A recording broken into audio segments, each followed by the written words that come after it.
take you live now to Vancouver, where Hadani Ditmars is standing by for us. Hadani, good evening to you, or good afternoon, I'm not sure. What's the situation like in Vancouver right now? And tell us about the rest of the province.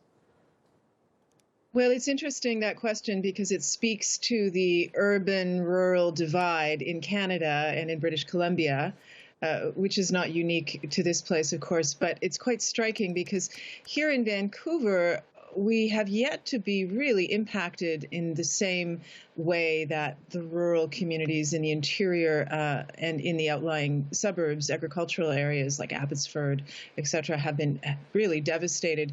In Vancouver, the main story is this runaway barge, which has sort of been adopted by locals as a kind of selfie object. And in fact, it was quite dangerous. A few days ago, the Burrard Street Bridge was closed because people were worried that this runaway barge was going to damage the bridge.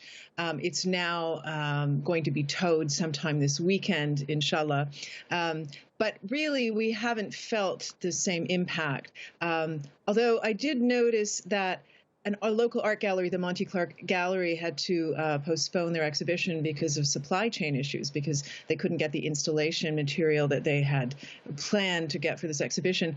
But if you look at First Nations communities, if you look at agricultural communities and rural communities, they have been devastated.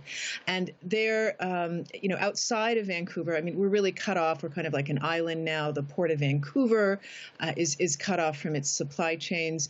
And this could really have a long-term damaging effect. But at the moment, the real emergencies are not in the city. They're outside in the rural areas and the First Nations communities.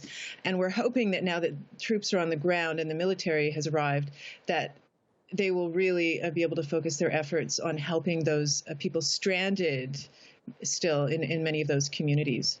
Okay, well, Hadani, unfortunately we have to leave it there, but I did check. It is 20 after 8, so it is good evening, and thank you very much for being with you.